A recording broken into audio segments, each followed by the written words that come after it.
जय श्री राम। नमस्कार दोस्तों, स्वागत है आप सभी का आपके अपने YouTube चैनल चंद्रमंशा भक्ति पर। दोस्तों, आज की इस वीडियो में हम लोग उसके आगे का अध्याय पढ़ेंगे जहाँ तक हम लोगों ने पढ़ लिया है श्री रामचरितमानस। अगर दोस्तों आप वीडियो पर नए हैं तो प्लीज़ जाकर सारी वीडियो को देखते आइए, तब जाकर आपको ये सारी कथाएँ आपको समझ में आएंगी दोस्तों, और आपको अच्छा भी लगेगा। तो चलिए दोस्तों, शुरुआत करते हैं आज का अध्याय। दोस्तों, हम लोगों ने इस दोहे तक पढ़ा है। जब राजा प्यासा था और उन्हें जब एक आश्रम दिखा, वहाँ पर जो एक राजा रहता था ब्राह्मण के वेश में, तो वहाँ पर जब वो गए तो जल पीने के लिए उनको तालाब बता देते हैं कि वहाँ पर सरोवर है। तो वो जाते हैं, घोड़े सहित वहाँ स्नान करते हैं और जलपान करते हैं। यहाँ तक हम लोगों ने पढ़ा। अब इसके आगे हम लोग पढ़ेंगे दोस्तों। गए श्रम सकल सुखी नृप भयऊ, निज आश्रम तापस लय गयऊ। आसन दीन अस्त्र बिजानी, पुनि तापस बोल्यो मृदुबानी। सारी थकावट मिट गई, राजा सुखी हो गया। तब तपस्वी उसे अपने आश्रम में ले गया और सूर्यास्त का समय जानकर उसने राजा को बैठने के लिए आसन दिया। फिर वह तपस्वी कोमल वाणी से बोला। दोस्तों, राजा ने जब वहाँ पर स्नान किया, जल पान किया, तो उनकी थकावट दूर हो गई और सूर्यास्त का समय जानकर उस तपस्वी ने उन्हें अपने आश्रम में लेकर गए और बैठने को उन्हें आसन दिया। फिर वो कुछ बोला, देखिए क्या कहेगा।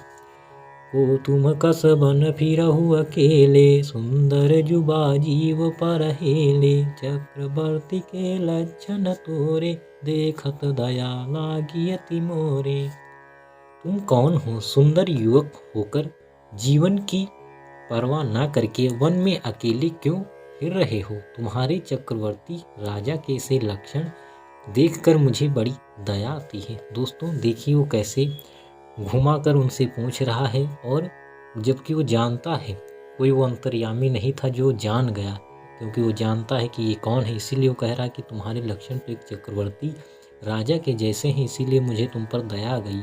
और तुम यहाँ वन में अकेले क्यों चले आए? तुम्हें अपने जीवन की कोई परवाह नहीं। नाम प्रताप भानु अवनीसा, तासु सचिव मैं सुनहु मुनीसा। फिरत आहेरे परमु भुलाई, बड़ी भागा देखूं पद आई। राजा ने कहा, हे मुनीश्वर सुनिए, प्रताप भानु नाम का एक राजा है। मैं उसका मंत्री हूँ। शिकार के लिए फिरते हुए राह भूल गया हूँ। बड़े भाग्य से यहाँ आकर मैंने आपके चरणों के दर्शन पाए हैं। दोस्तों, राजा ने कहा कि मैं प्रताप भानु नाम का जो राजा है, एक मैं उसका मंत्री हूँ, और शिकार करते वक्त मैं मार्ग भूल गया, भटक गया, और बड़े ही भाग्य था मेरा जो मैं आपके दर्शन किया मैंने। हम कहाँ दुर्लभ दरस तुम्हारा, जानत हो कछु भल हो निहारा। कहा मुनि तात भयो अंधियारा, जो जन सत्तरि नगर तुम्हारा। हमें आपका दर्शन दुर्लभ था, इससे जान पड़ता है कुछ भला होने वाला है। मुनि ने कहा, हे तात, अंधेरा हो गया, तुम्हारा नगर यहाँ से 70 योजन पर है। दोस्तों, उन्होंने कहा कि मुझे आपका दर्शन भी दुर्लभ था, इसीलिए जान पड़ता है मेरा कुछ भला ही होने वाला है। मुनि ने कहा, हे तात, अब अंधेरा भी हो गया है और तुम्हारा नगर जो है यहाँ से 70 योजन की दूरी पर है। निशा घोर गंभीर बन, पंथ न सुनहु सुजान। बसहु आजु बस जानी, तुम जायहु होत बिहान। हे सुजान सुनो, घोर अंधेरी रात है, घना जंगल है, रास्ता नहीं है। ऐसा समझकर तुम आज यहीं ठहर जाओ, सवेरा होते ही चले जाना। दोस्तों, उस तपस्वी ने कहा कि अंधेरा बहुत हो चुका है, रात हो चुकी है, जंगल ये बहुत घना है, रास्ता भी नहीं है। ऐसा सोचकर आप यहीं ठहर जाओ और सवेरा होते ही चले जाना। तुलसी जसी भवतव्यता, तैसी मिलई सहाय। आपुनु आवई ताहि पही, ताहि तहाँ लय जाई। तुलसीदास जी कहते हैं, जैसी भवितव्यता, होनहार अर्थात जो होनी होती है, वैसी ही सहायता मिल जाती है। दोस्तों, जो होने वाला होता है, आपने कई बार देखा होगा कि अगर कुछ अच्छा होने वाला है या बुरा होने वाला है, तो उसके जैसा पहले ही कुछ होने लगता है। आप चाहे कुछ करें या ना करें, लेकिन वो ऐसा होने लगता है। उसके बाद जब कुछ अच्छा होता है, बुरा होता है, तो आप कहते हैं अरे ऐसा मैंने क्यों किया था, ये मैंने क्यों किया, मुझे तो ऐसा नहीं करना चाहिए था। तो ये सब हो जाता है, क्योंकि लिखा है कि होनहार जैसी होती वैसी ही सहायता भी मिल जाती है। या तो वह आप ही उसके पास आती है या उसको वहाँ ले जाती है, या तो जो होनहार है, जो होने वाला, या तो स्वयं कुछ ऐसा होगा कि उसके पास जाएगी, और या आप खुद वहाँ पर पहुँच जाएंगे। भले ही नाथ आय सुधरि सीसा, बांधि तुरग तरु बैठ महिषा, नृप बहु भांति प्रशंसे उताही, चरण बंदी निज भाग्य सराही। हे नाथ बहुत अच्छा, ऐसा कहकर और उसकी आज्ञा सिर चढ़ाकर घोड़े को वृक्ष से बांधकर राजा बैठ गया। दोस्तों, उन्होंने कहा चलो अच्छा है, और ऐसा उन्होंने कहा और उनकी आज्ञा मानी और घोड़े को वृक्ष में बांधा और राजा बैठ गए। राजा ने उसकी बहुत प्रकार से प्रशंसा की और उसके चरणों की वंदना करके अपने भाग्य की सराहना की। दोस्तों, राजा को कुछ पता नहीं है कि ये कौन है, इसीलिए वो ब्राह्मण समझकर उनकी खूब प्रशंसा करते हैं और चरणों की वंदना करके अपने भाग्य को सराहते हैं। मुनि बोले मृदु गिरा सुहाई, जानी पिता प्रभु करऊं ढिठाई, मोहि मुनि ससुत सेवक जानी, नाथ नाम निज कहूँ बखानी। फिर सुंदर कोमल वाणी से कहा, हे प्रभु, आपको पिता जानकर मैं ढिठाई करता हूँ। हे मुनीश्वर, मुझे अपना पुत्र और सेवक जानकर अपना नाम धाम विस्तार से बतलाइए। दोस्तों, वो कह रहे हैं, राजा ने अब पूछा कि आपका नाम क्या है। ऐसा वो कह रहे हैं कि मैं थोड़ा सा दृष्टता कर रहा हूँ, ढिठाई कर रहा हूँ। मुझे अपना पुत्र और सेवक ही जानकर अपने नाम और धाम को विस्तार से बताइए। तहि न जान नप नपहि सुजाना, भूप सुहृद सो कपट सयाना, बैरी पुनि छत्री पुनि राजा, छल बल की न चाहे निज काजा। राजा ने उसको नहीं पहचाना, पर वह राजा को पहचान गया था। राजा तो शुद्ध हृदय था और वह कपट करने में चतुर था। एक तो वैरी, फिर जाति का क्षत्रिय, फिर राजा।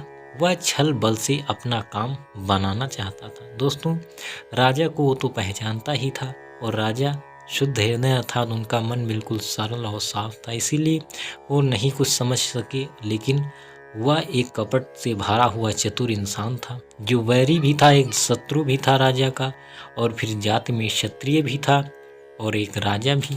इसीलिए छल बल से अपना वो काम करना चाहता था जो उसके मन में है। समुझी राज सुख दुखित अराती, अवा अनल यू सुलगई छाती, सरल बचन न पके सुनि काना, बयर संभारी हृदय हर्षाना। वह शत्रु अपने राज्य सुख को समझ करके, स्मरण करके दुखी था। उसकी छाती कुम्हार के आमे की आग की तरह भीतर ही भीतर सुलग रही थी। राजा के सरल वचन कान से सुनकर अपने वैर को याद करवा हृदय में हर्षित हुआ। दोस्तों, वह शत्रु अपने राज्य सुख समझ करके, स्मरण करके दुखी हुआ। दोस्तों, जब उसने ऐसी बात उन्होंने जब कही, तो उसने अपने राज्य के बारे में सोचा, उस सुख को समझा और स्मरण करके वह दुखी हो गया कि पहले मैं क्या था और आज मैं क्या हूँ। उसकी छाती कुम्हार के आमे की तरह सुलगने लगी, भीतर ही भीतर वो जल रहा था। दोस्तों, क्रोध काफ़ी उसके अंदर भरा था। राजा के सरल वचन कान से सुनकर अपने वैर को याद करके वह हृदय में हर्षित हुआ। दोस्तों, जब राजा ने ऐसा पूछा तो उसने अपनी वैर अर्थात शत्रुता को याद किया और मन ही मन वो हर्षित हुआ। कपट बोरी बानी मृदुल, बोले जुगुति समेत, नाम हमार भिखारी अब, निर्धन रहित निकेत। वह कपट में डूबोकर बड़ी युक्ति के साथ कोमल वाणी बोला, अब हमारा नाम भिखारी है, क्योंकि हम निर्धन और अनिकेत घर द्वारहीन है। दोस्तों, देखिए वो क्या कहता है। उसने कपटता की बोल बोले और उसने कहा कि बड़ी युक्ति के साथ वो बोलता है, बहुत बना के बातें बोला। और उसने कहा कि अब हमारा जो नाम है वो भिखारी है, क्योंकि हम निर्धन हैं और अनिकेत घर द्वारहीन है, ना हमारे पास घर है ना बाहर कुछ है, और हम यहाँ वन में रहते हैं तो हम एक भिखारी हैं और घर द्वार से हीन हैं, ऐसा उसने बताया। तो देखिए दोस्तों कैसा छल कपट कर रहा है राजा के साथ, और वो करना क्या चाहता है उनके साथ, ये जब हम आगे और पढ़ते जाएंगे तो हमें समझ में आएगा दोस्तों, आपको भी।